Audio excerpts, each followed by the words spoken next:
Y si tú estabas buscando a Cristian Casablanca y tú querías los números de teléfono, te los voy a regalar. Es el 809-903-4020 y 809-979-4020. Mi WhatsApp, Luini, privado. Mi WhatsApp privado, 305-988-6602. Llámame, que siempre te va bien. Ya usted sabe, llame al maestro Cristian Casablanca.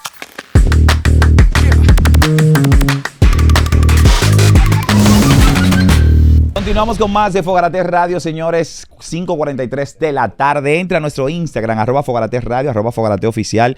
Ya ganó Cristian, pero usted entra también y deje su comentario ahí debajo. Mientras tanto, les recomiendo que usted vaya a su televisor, Claro TV, Canal 83. Ahí estamos, LC Television, porque hoy tenemos una conversación muy interesante. Una conversación muy interesante que de verdad me sentí muy bien cuando vi en el guión a nuestro siguiente invitado. Y es un hombre que se ha dedicado al periodismo, catedrático. Además de esto, en estos momentos estar ante personas que quieran hacer periodismo responsable es difícil, pero él nos acompaña. Vamos a hablar de todo un poco lo que está pasando a nivel social en República Dominicana con Francisco Tavares, el demócrata. Bienvenido a Fogarate Radio. Muchas gracias, es un honor. Tenía tiempecito que no venía por acá, me siento como en casa. Y con este calor, ustedes prenden hasta en el invierno. Tremendo. Oye, con este calor, entonces él entra en medio de fogón, hijo de este. No, y yo cuando llegué dije, siento un fogón ardiente. Es que eso se siente, la presión se siente en la mía de una vez. El fogón y la plancha de trabajo. En este caso, así mismo, introduciendo rápidamente, ¿sabes que después que pasó la situación del Jet Set, la tragedia del Jet Set, yo conversaba esta mañana con un grupo de periodistas de que esta tragedia develó quiénes sí son periodistas éticos y quienes sí son personas que andan cazando números para brillar en plataformas. Tú que tienes tu plataforma, que haces este tipo de trabajo, de cara a esto, ¿cómo tú lo ves? Todo lo que sucedió en torno a esta tragedia a nivel de aquellas personas que buscaron view con lo mismo. Bueno, yo creo que es un tema muy serio y de verdad que también hay muchos mitos y nosotros, hablo de manera inclusiva en el nombre con el permiso de cada uno de ustedes. Creo que hay un mito con el tema de los views y quiero empezar por allí. La corrupción, la extorsión, la antiética práctica de hacer un periodismo, una comunicación, un ejercicio social y responsable no nació con las redes sociales. No es la monetización lo que lleva a eso. Aquí hay gente que hace comunicación de antaño, periodistas contratados que no solo alquilaron y alquilan sus voces, sino que han sido miembros de cárteles de sicariato, de las peores prácticas comunicacionales en el país, por supuesto. Y me voy a referir de manera muy responsable a un ejemplo que di en una conferencia muy reciente del 5º Congreso de Comunicación Política 5G que organizó Bitácora en el Hotel Dominican Fiesta. Y yo citaba lo siguiente. Es cuestionable, repudiable que un influencer, una figura, comunicador, alto conocido o un usuario normal dé un dato personal, lo manipule, una fake news y que cobre una extorsión a un político o a una figura pública. Es malo, es cuestionable, es reprochable, debe condenarse. Cuando te refieren a un tema de un cuerno, de una infidelidad o de cualquier aspecto y te dicen, mira, tengo esto, si no me das $1 millón de pesos, 20,000, 30,000 dólares, lo publico.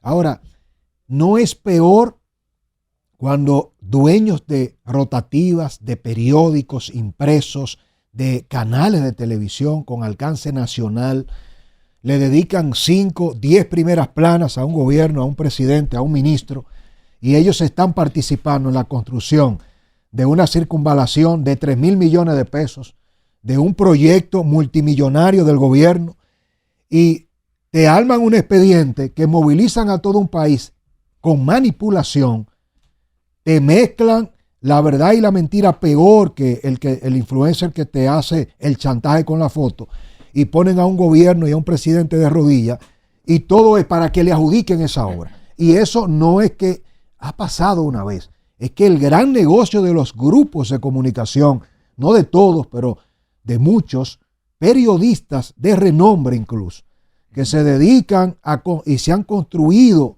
nombres poniendo al servicio su influencia con su firma en artículos, en programas, en investigaciones.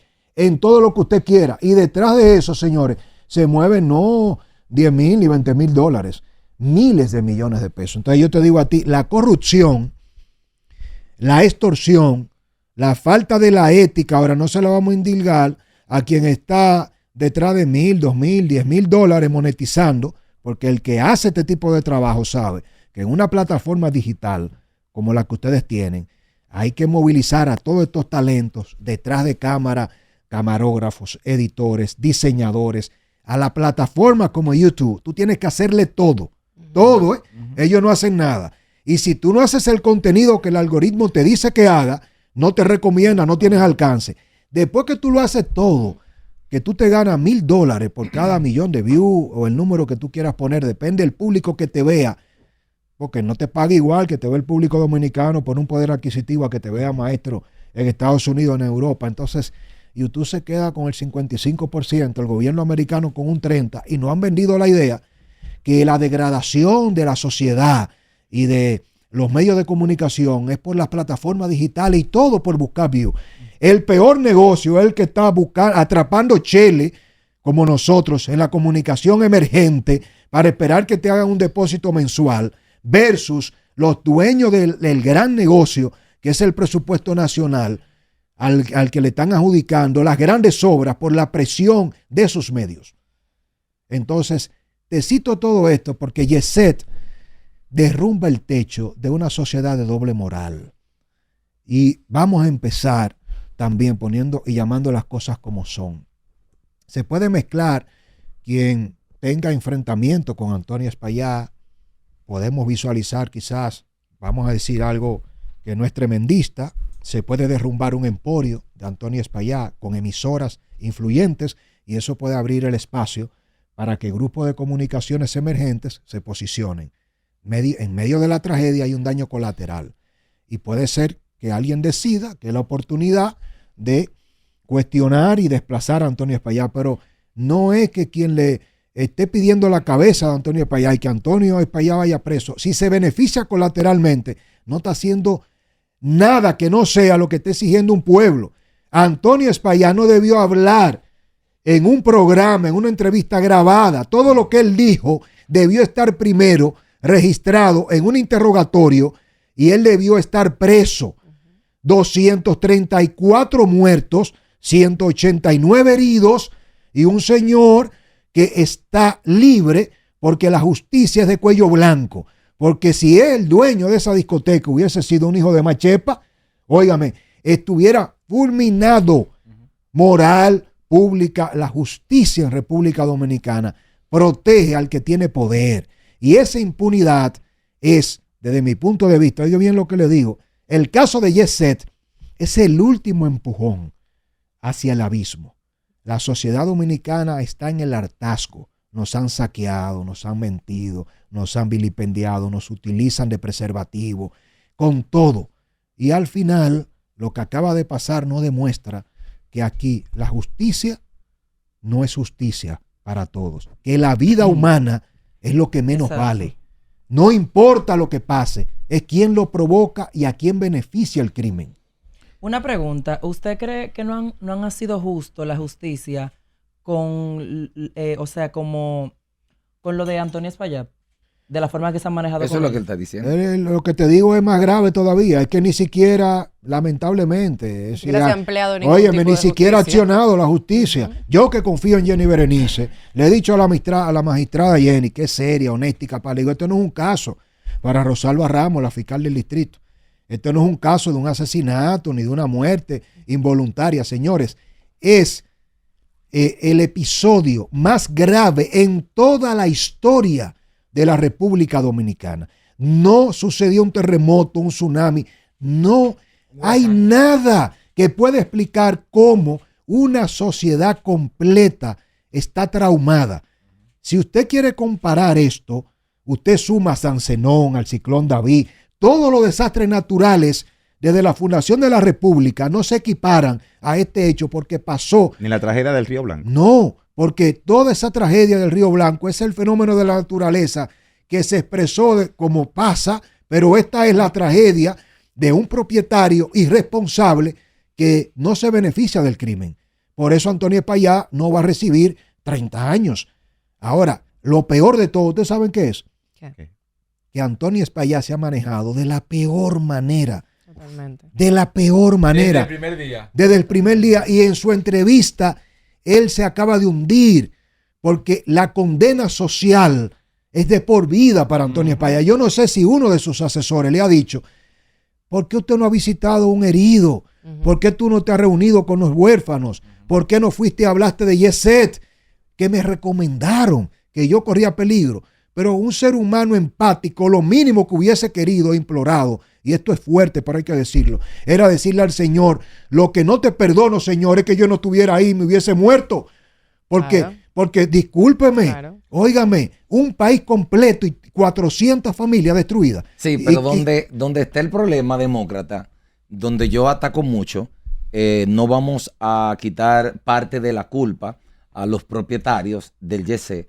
Aquí la culpa se puede explicar de la falta de reformas de leyes antiguas que llevan 70, 80 años. Porque en caso de declararse culpable, la ley lo que dice es 2 años. Es decir, aquí hay que hacer una reforma y todas esas leyes ya dinosaurio, ya antigua, hay que modificarlas, maestro. Mientras esas leyes no se modifiquen, aquí no va a poder el pueblo recibir lo que el pueblo necesita recibir. Yo sé que contigo es muy difícil hacerte cambiar de idea, pero aspiro, maestro, a que después de la respuesta que te voy a dar a tu ejercicio, tú digas, estoy de acuerdo contigo, demócrata. Un atracador que planifica robar un banco, se arma tipo película, la Casa de la Moneda, identifica todas las debilidades de la sucursal del banco y va y logra ver los puntos ciegos de la cámara. El guachimán se durmió porque está viejo y le pagan mal, la bóveda estaba abierta y se lleva todo el dinero de la sucursal bancaria. Atrapan y apresan a los atracadores. Y el argumento de los atracadores es, el banco no estaba vigilado, la bóveda estaba abierta, nadie me enfrentó, fue muy fácil para mí robar, pero usted robó, se robó el banco, ¿verdad? Entonces usted es un ladrón. El hecho está. Entonces no hay leyes, la alcaldía no supervisó YC, no hubo vigilancia para YC. Es que el responsable ahora no es que tú me vas a decir que es la alcaldía y que me va a desviar la culpa y la responsabilidad al gobierno porque no supervisó. Es que usted sacaba millones de ahí. Usted convocaba a cientos de miles de personas durante 52 años. Entonces, el atracador que robó en el banco no me puede decir que él es menos culpable porque el banco no tomó las previsiones para que él no robara. No, usted fue a robar. Y lo peor, maestro, ¿usted sabe qué es? Que sin las leyes que no tenemos, sin las reformas que hay que hacer, si se hubiese dado la misma tragedia y hubiese sido un hijo de Machepa, el dueño de YC, tuviera hace rato preso y le dan 30 años. Es correcto. ¿Y usted sabe por qué se lo digo? Porque aquí hay una cantidad innumerable de dominicanos que se han robado, señor, un pollo, un huevo. Están presos. Y no, 20 años. Sí, claro. 20 años. Óyeme, aquí hay atracadores de un celular que tienen 20 años en la costilla. Pero ¿tú sabes por qué? Porque han atracado a una figura influyente o a alguien de poder. Si tú matas, si quien comete el crimen es lo imperdonable, es alguien de poder con dinero político, militar o económico y choca, mata, asesina. Hay casos aquí incluso de figuras, señores, que han asesinado a su esposa y a los amantes. ¿Y usted sabe lo que han hecho con eso? Hijos de gente de poder, y esos son secretos a voces, que han cometido crímenes en resorts y en grandes villas del este. Y esos crímenes, los mismos jefes de y en Torres, los mismos jefes de la policía del momento le han pedido presidentes del poder que vaya y resuelva eso. Y lo resuelve. El militar que mató al comunicador también, que el arma nunca apareció. Exacto. Entonces, ahora, cuando es al revés, cuando es un hijo del barrio que mata a un poderoso, eso inmediato. No, es que el poder funciona, oye, privilegiando a quien comete el crimen. Y la vida de un ser humano, pobre o rico, con igual. Apellido no, es igual, porque todos somos el activo, en teoría, más importante del Estado. Y cuando vamos a votar, el voto de un jodido y el voto de Felipe Vicini. ¿Qué es lo que dice la democracia? Que vale lo mismo. Lo mismo. ¿Y por qué entonces cuando el rico me mata, el rico no va a la cárcel? Y cuando yo mato al rico, me hunden. Entonces aquí hay, aunque sea involuntario, un crimen que debió sentar. Y oigan lo que le digo,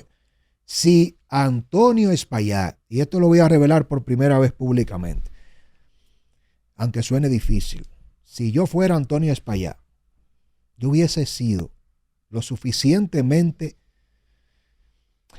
consciente de que lo mejor que le puede pasar a Antonio Espaillat es que lo metan preso, que lo condenen, como, óigame, guardando la distancia. Los capos, ustedes saben cómo sobreviven. Los capos sobreviven ustedes lo saben, cuando lo apresan, pagan con cárcel, y después que pagan con cárcel, lo liberan y pueden recuperarse. Y así es que lo perdonan, porque el capo que tira a cualquier otro para adelante para salvarse, ¿cómo termina? Entonces, ¿qué es lo que pasa aquí? Que hay una condena social. Antonio Espaillat dice en la entrevista que él quiere seguir con los negocios, que él quiere trabajar. Entonces, si no lo llevan a la cárcel a Antonio Espaillat, no se va a poder ir a vivir ni siquiera en Estados Unidos. Tendrá que irse a Tenochtitlán, donde un dominicano no pase nunca, porque no tendrá vida. No. Por allí mismo, yo quiero traer a colación algo que usted acaba de mencionar hace un momentico, donde dice que se está desviando las culpas. Porque yo creo que algo que nos quedó claro a muchos en la entrevista es que él decía como, no, con esto el país debe abrir los ojos. No, con esto tenemos que tomar acciones. O sea, como que de ninguna manera recae sobre mí. Y eso me parece muy preocupante. Pero también me llama mucho la atención y quisiera saber su opinión, que él cuando dice que llega al país va directamente a la oficina. Yo entiendo que hay una parte empresarial, yo entiendo que hay una parte de asesoría, pero también entiendo que si fuese otra persona, llegaría directamente al jet set. Claro. ¿Qué usted opina? Yo estoy totalmente de acuerdo contigo. Lo analicé y he planteado y lo reitero aquí. Antonio Espaillat no debió grabar un video nunca de su oficina.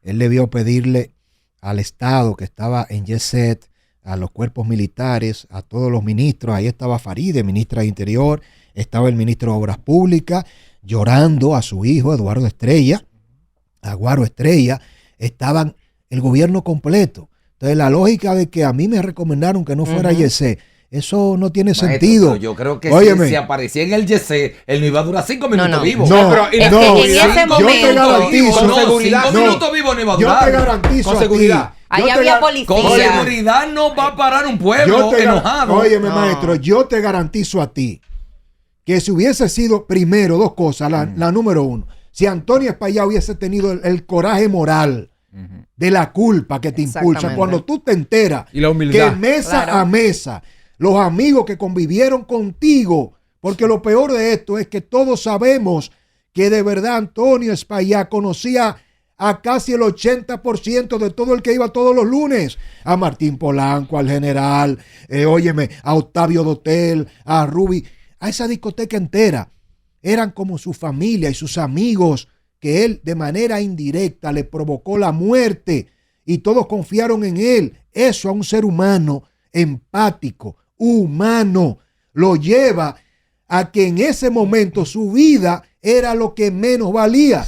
¿Cómo tú me vas a decir a mí que la preocupación es de que lo maten, que ya yo estoy muerto? Maestro, es que si a mí me pasa y yo hay llego que del avión, estar en los zapatos de esa persona en ese momento. Maestro, es que es si muy bonito de la verdad. Si la gente lo ve humilde ese día, él ahí llorando. Pero que no todo el mundo tiene la fuerza que tú tienes o que yo tengo. El valor, llévate de mí el valor, la fuerza, el coraje. Pero algo de inteligencia él debe tener. Bueno, en lo que usted estaba diciendo ahorita, me estaba dando la razón sobre las leyes. Aquí hay un problema con las leyes no funcionan. Hay que reformar las leyes. Las leyes funcionan para los ricos, para los pobres que se jodan. Como usted decía, una gente se roba un salami, un celular, son 20 años. Una gente hace una estafa de $1,000 millones, le dan 5, dice la ley máximo. Es el mejor negocio. Sí, pero roba mucho. Sí, en esta misma circunstancia, si se encuentra culpable, son 2 años. Pero si me robo un salami, son 20. Entonces, la ley está mal del país. Aquí también hay componente. Yo creo que Antonio Espaillat debe pagar él primero y le sale barato porque su madre es corresponsable, pero va a los 80 años. Entonces, aquí estamos hablando de él. De repente, el riesgo reputacional de todas las emisoras, las compañías, las empresas de Antonio Espaillá sufren. Yo no me imagino cómo las marcas privadas ahora colocarían publicidad en las emisoras de Antonio Espaillá. Es decir, aquí hay un problema también que arrastra a una gran cantidad de empresas. Y Antonio Espaillá es socio de los Vicini, es socio de los Bonetti, Antonio Espaillá es socio de los Rainieri, Antonio Espaillá es socio de... ¿Le van a poner la mano? No, entonces, ojo, atención, es decir, no es Antonio Espaillá. Aquí estamos hablando también del riesgo reputacional de las 5 o 7 familias más poderosas del país. Entonces, ¿se está protegiendo a Antonio Espaillá la persona o se está protegiendo todo lo que él arrastraría consigo? Todo lo que conlleva. Entonces, ahora, cuando toda una élite empresarial sabe que lo que está en riesgo es lo que más le duele, lo que más le duele a un rico, ¿qué es? Es su dinero. Entonces, ¿cómo el país va a asimilar que estas 5 o 7 grandes familias salven a Antonio Espaillá para salvar su patrimonio y sus empresas, y en un tiempo prudente ellos sacar a Antonio de la jugada y poder buscar otra figura que lo represente? Porque Antonio Espaillá es un socio que ha sido el fronting. Él tiene el mérito de haber convencido a familias que son enemigas en muchos aspectos y que son socias en negocios de él. Entonces, lo que está detrás de todo esto es más que Antonio Espaillá. Pero lo que ha pasado con la tragedia del YC trasciende a las 400 familias. Señores, quien está pidiendo justicia, quien se siente amargado aquí, es gente que no conoce y que no conoció a muchos de los que murieron. Pero el pueblo está sentado, demócrata, como Francia con la guillotina, esperando que Robespierre pase por la plaza para hacer justicia. ¿Ustedes saben lo que detonó la Revolución Francesa? Fue la escasez de pan y de harina. Fue el hambre que llevó al pueblo francés a crear la revolución más grande de la historia de la humanidad. Yo te voy a hacer, no es una pregunta, sino, por ejemplo, se puede hacer contraste con esto. Hace unos años, no recuerdo el año específico, hubo un muchacho que entró al metro con una mochila e hizo como un químico, un asunto que explotó. Se catalogó como terrorismo y le dieron la pena máxima. 40 años. Le dieron la pena máxima. En este caso, se pudiera poner en contraste. Ese muchacho, hijo de Juanita Trucupey, y en este caso tenemos a Antonio Espaillá, que ya tú acabas de mencionar, que tiene detrás... Que no murieron personas. Ahí no murieron personas en el metro, no pasó nada, simplemente fue un susto. En este caso tenemos a Antonio Espaillá, que es la cara de todo el conglomerado mencionado. Entonces, ¿por qué? Ya sabemos que la justicia aquí es para el rico, no para el pobre. Pero no se pudiera hacer o existir, en este caso especial del Jet Set, una jurisprudencia por ahí guardada que se pueda comparar para hacerlo o condenar a Antonio Espaillá. Porque en este caso ya tenemos un hito.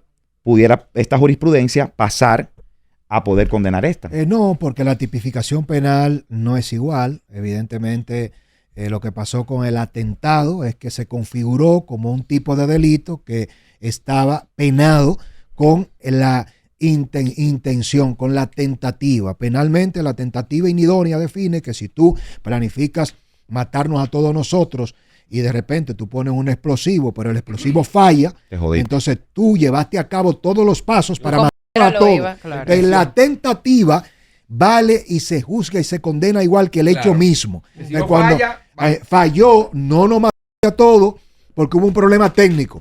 Pero tú materializaste, hiciste todo para matar a todos. Entonces, aunque no hubo muertos en ese atentado, se aplica una especie de tentativa inidónea, que es lo que los abogados llamamos penalmente, y está tipificado en el código. Pero hay algo interesante con tu pregunta.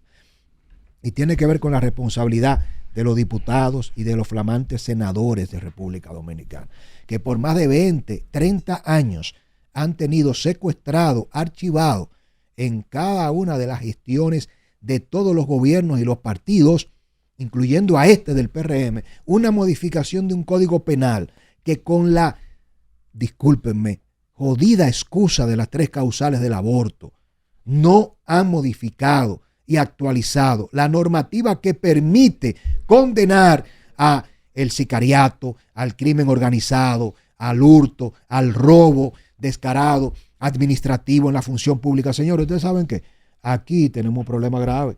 Todo el que se ha robado 40,000, 23,000 millones, con el código penal actual, que es el viejo, no puede ir a la cárcel. No Hay puede que ir, ponerle, para darle penas severas, óyeme, el tipo de lavado de activos, para por lavado de activos poder imponerle una pena que sea mínimamente parecida a las aspiraciones y expectativas del pueblo. Tenemos legisladores vagos, que son los legisladores que se ponen al servicio de los peores intereses. ¿Qué pasa con el Código Laboral? No lo aprueban por la cesantía. El Código Penal no lo aprueban por las 3 causales. Entonces tenemos congresistas que son los más caros del planeta en un país que debería tener solo 32 legisladores con una sola cámara. Aquí tenemos 250, 70 diputados, 32 senadores, semianalfabetos, lavadores, gran cantidad de narcotraficantes que el propio partido de gobierno le ha vendido las plazas, y todos se reúnen ahí, se protegen. No son todos, pero una gran mayoría de analfabestias que están en ese Congreso, garantizando que todo el que comete grandes crímenes contra el país no se cuente con las leyes actualizadas para condenarlo. La peor noticia, ¿ustedes saben cuál es? ¿Cuál? Que a Antonio Payá no lo han interrogado, no lo han apresado, pero cuando se decidan hacerlo, a Antonio Payá le terminarán dando 6 meses o 1 año de cárcel. Y entonces cuando se haga justicia, el resultado de lo que estamos reclamando va a ser más indignante que no haber apresado a Antonio Espaillá. Esa era la pregunta que quería hacerle. Con el conocimiento de las leyes que usted tiene y como usted sabe cómo funciona y como ya hay 5, 6, 7 familias, el resultado final, ¿qué mensaje usted le da al pueblo? ¿Qué sucederá?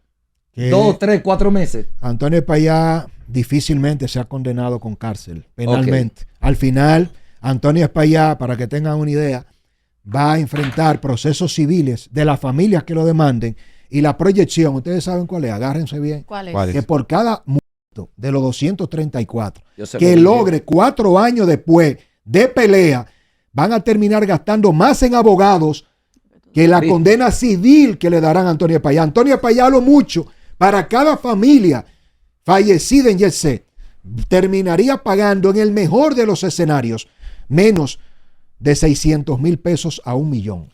Gracias al demócrata por estar con nosotros aquí en Fogarate Radio.